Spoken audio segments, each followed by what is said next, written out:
शिकार. आई-वडिलांचा एकुलता एक मुलगा असल्यामुळे बाजीरावाचे घरात खूपच लाड झाले होते. तो 25 वर्षाचा झाला तरी त्याचे आई-वडील त्याला लहान मुलासारखंच सांभाळत होते. गावातील सगळ्या वाड्यामध्ये शोभून दिसणारा भव्य चिरेबंदी वाडा, 35 एकर बागायती जमीन, तालुक्याला प्लॉटिंगमध्ये गेलेली जमीन, 25-30 दुभती जनावरे, 2 ट्रॅक्टर, 1 JCB, 4 ट्रक एवढ्या प्रॉपर्टीचा तो एकुलता एक वारसदार होता. फक्त तब्येत बनवायची, खायचं प्यायचं आणि पोरींच्या मागे फिरायचं एवढंच काम तो करायचा. आबा म्हणजे बाजीरावाचे वडील. त्यांचं वय 60कडे झुकलं तरी त्यांचं शरीर बलदंड होतं. घरचा सगळा व्यवहार अजून तेच बघत होते. बाजीरावही आता भर तारुण्यात होता. निसर्गाच्या नियमाप्रमाणे त्याला मुलीचं आकर्षण वाटू लागलं. तसं ते त्याला 6वी-7वीत असतानाच वाटत होतं, पण तेव्हा इतकं कळत नव्हतं. घरचे लग्न कर म्हणून त्याच्या मागे होते. पण त्याला आत्ताच लग्न करायचं नव्हतं. त्याला आयुष्याची मजा घ्यायची होती. एवढ्या लवकर लग्नाच्या बेडीत अडकायचं नव्हतं. त्यामुळे तो आणखीन 2-3 वर्ष तरी लग्न करणार नव्हता. त्याचं बलदंड शरीर, सरळ टोकदार नाक, पिळदार मिशा, भरदार छाती, गौरवर्ण, गळ्यात सोन्याचे लॉकेट, हातात कडं, बोटामध्ये अंगठ्या आणि बुलेटवरील सवारी बघून कोणतीही मुलगी त्याच्या प्रेमात पडत होती. त्याच्या श्रीमंतीवर, त्याच्या देखणेपणावर त्याला गर्व होता. अशी गावात एकही मुलगी नव्हती की त्यानं तिच्याकडे पाहिलं आणि तिने त्याला प्रतिसाद दिला नाही. पण तो आजपर्यंत तरी कोणाच्या प्रेमात पडला नव्हता. माणूस सर्वात सुखी त्यावेळेस असतो ज्यावेळेस तो कोणाच्या तरी प्रेमात पडतो. पण एकदा का ते प्रेम सफल झालं तर तो आनंद पहिल्यासारखा राहत नाही. जर का प्रेम विफल झालं तर माणूस जगातील सर्वात मोठ्या दुःखाच्या खाईत फेकला जातो. मग त्याला जागेवर येण्यासाठी प्रचंड आत्मविश्वास, इच्छाशक्ती, त्या व्यक्तीच्या विचारांच्या, आठवणींचा, सहवासाचा पूर्णपणे त्याग इत्यादी गोष्टींची गरज असते. बाजीरावलाही प्रेमात पडायचं होतं. प्रेमात पडल्यावरचा आनंद अनुभवायचा होता. प्रेम विफल झालं तर होणाऱ्या परिणामांना सामोरं जायचं होतं. त्याने खूप मुली पाहिल्या होत्या. मुलींच्या त्याच्याकडे पाहण्याने त्याला आनंद होत होता. पण कोणत्याच मुलीवर प्रेम होत नव्हतं. त्यामुळे तो गेल्या रविवारपासून गावच्या बाजारात मित्रांच्या चहाच्या हॉटेलमध्ये जाऊन बसत होता. कारण बाजारात आसपासच्या गावातील बऱ्याच मुली येत होत्या. त्यातील मनाला भावणाऱ्या मुलीच्या प्रेमात पडण्यासाठी व त्या मुलीला आपल्या प्रेमात पाडण्यासाठी तो आज सकाळपासूनच हॉटेलवर येऊन बसला होता. व्यापारी, माळव्यावाले, किराणा दुकानदार, कपड्यावाले, शेवचिवड्यावाले, मसालेवाले, फळवाले सर्वजण आपापले दुकान लावण्यात मग्न होते. बाजारात खूप सुंदर मुली आल्या होत्या. शेवटी मुली पाहण्याच्या कार्यक्रमात दुपार झाली आणि त्याची इतक्या दिवसाची प्रतीक्षा संपली. त्याला हवी असलेली, त्याने मनात रंगवलेली सुंदर परी त्याला दिसली. ती माळवं घेत होती. तशीच ती पुढे पुढे येत बाजीराव बसला होता तिथेच बाजूला माळवं घेण्यासाठी आली. तो तिला जवळून पाहत होता. स्वर्गातील अप्सरा तर पृथ्वीवर अवतरली नाही ना, असाच प्रश्न त्याच्या मनाला क्षणभर पडला.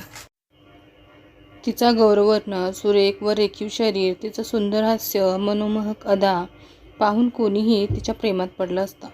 तिच्या सौंदर्यापुढं त्याचं देखणेपण, त्याची श्रीमंती, त्याचा रुबाब, त्याचे ऐश्वर्य त्याला गौण वाटू लागलं. हॉटेलमधील पाठीमागच्या बाकड्यावर बसूनच तिला तो पाहत होता. तिनेच त्याला 500 रुपयाचं चिल्लर मागितलं. तेव्हा तो भानावर आला. त्याने शर्टच्या वरच्या खिशात 600-700 रुपयांच्या 100च्या नोटा असताना मुद्दाम खालच्या खिशातून नोटांचा बंडल काढून तिला नोटा दिल्या. ती तेथून तशीच पुढे गेली. शेवगाच्या शेंगा घेत त्याच्याकडे पाहू लागली. तो क्षण त्याच्या आयुष्यातील सर्वात आनंदी क्षण होता. त्याचं मन आनंदानं नाचत होतं. पण त्याच्या मनाला एक खंत वाटत होती. कारण तिने साडी नेसली होती. तिच्या कपाळाला टिकली होती. गळ्यात मंगळसूत्र होतं. तसेच तिच्या पायात जोडवी होते. याचा अर्थ ती विवाहित स्त्री होती. विवाहित स्त्रीच्या प्रेमात पडणं त्याला पाप वाटू लागलं. शेवटी त्याच्या वाईट मनानं त्याच्या चांगल्या मनावर विजय मिळवला आणि तो नकळतपणे तिच्या मागे निघाला. तिच्या हातातील बाजारची पिशवी भरत आली होती. तिच्या जवळील ओझं आपण घ्यावं असं त्याला मनोमन वाटत होतं. पण आजूबाजूला लोक होते. तो मोठ्या घरचा असल्यामुळे जवळजवळ सर्वच पुरुष मंडळी त्याला ओळखत होती. प्रेमात माणूस अंधळा होतो याचा प्रत्यय त्याला आला होता. इज्जतीची पर्वा न करता तो तिच्या मागे मागे फिरत होता. तिचा बाजार करणं झालं होतं. ती बाजाराच्या बाहेर जाऊ लागली होती. त्याने मनाशी ठरवले की कुठे राहते याचा शोध घेण्यासाठी हिच्या मागे मागे जायचं. ती थोडं पुढं जाऊन वळून त्याच्याकडे पाहून हसत होती. तसेच पुढे पुढे चालत होती. तो आपल्याकडे कोणी पाहत तर नाही ना याचा अंदाज घेत तिच्या मागे चालत होता. ती बाजाराच्या बाहेर निघाली होती. गावातील रस्त्याने चालत होती. गाव आल्यामुळे बाजीराव तिच्यापासून आणखी थोडं अंतर ठेवून चालू लागला. ती वाड्याकडे जात होती. वाड्यापर्यंत तिला बोलता येणार नव्हतं, कारण तिथपर्यंत तुरळक लोक वस्ती होती. तिथपर्यंत सगळीच घरं त्याच्या ओळखीची होती. ही बाई वाड्याच्या पुढेच राहत असणार असा त्यांनी मनाशीच अंदाज बांधला. वाड्याच्या बाजूला दाट झाडी व मधोमध ओढा वाहत होता. ओढ्याच्या बाजूनेच पायवाट होती. त्या ठिकाणी लोकांची वर्दळ नव्हती. म्हणजेच तिथे फक्त ती आणि तोच या विचारानं त्याच्या मनात आनंद भरला. त्याच्या हृदयाच्या ठोक्याची गती वाढली. तिला कसं बोलावं याच विचारात तो तिच्या मागे चालू लागला. तिचा आत उजानं अवघडला होता, पण काय करणार, त्याला तिच्या हातातील ओझं घेता येत नव्हतं. कारण समोरून कुणीतरी येतच होतं. आता वाड्याजवळ आला होता. दोघांना एकांत मिळणार होता. आता फक्त मनातलं बोलणं बाकी होतं. तेवढ्यात बाजीरावच्या शेतातील गडी सदा येताना त्याला दिसला. त्याने बाजीरावला थांबवलं आणि बाजारासाठी पैसे मागितले. बाजीरावने त्याला रानातच चाललो म्हणून सांगितलं आणि त्याला पैसे दिले. सदानंदने पटकन नोट घेतली आणि बाजारच्या दिशेने निघाला. तेवढ्या वेळात त्याच्या नजरेआड झाली ती. पुढच्या बाजूच्या पावलवाटाने तो झपाट्याने चालू लागला. थोडं पुढं जाताच तो 2 रस्त्याजवळ आला. तिथं त्याला ती दिसली. तिला पाहताच त्याला खूप आनंद झाला. आता ते दोघेही ओढ्याच्या अगदी मधोमध आले होते. दोन्ही बाजूने घनदाट झाडी, झाडांच्या बाजूलाच बहरत आलेली ज्वारी, गव्हाची आणि ऊसाची शेतं, पाखरांची किलबिल, नदीचा खळखळाट आणि झाडांच्या पानांचा सळसळाट याशिवाय कसलाच आवाज येत नव्हता. थोडे अंतरावर ओढ्याचा खोलगट भाग होता. आता काही झालं तरी तिथे थांबवून तिला बोलायचंच. त्याच निर्धारानं त्याने घट्ट मन केलं. त्यानं आजूबाजूला पाहिलं. कोणीच नव्हतं. त्याच्या हृदयाची धडधड वाढली. ती खोलग्यात उतरताच एकदा त्याच्याकडे वळून पाहिलं आणि ती एका जागेवर थांबली. तो तिच्या अगदी 4-5 पावलांच्या अंतरावर होता. ती त्याच्याकडे पाहत होती, पण ही नजर पहिल्यापेक्षा वेगळीच होती.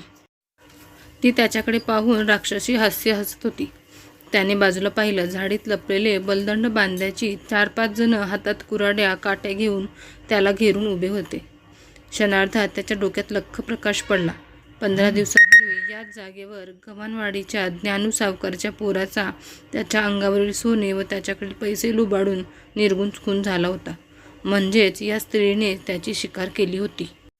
आता तिने बाजीरावच्या अंगावरील सोनं, त्याची श्रीमंती पाहून त्याला लुबाडण्यासाठी आपल्या सौंदर्याच्या मायाजाळात अडकवून त्याला आपली शिकार बनवलं होतं.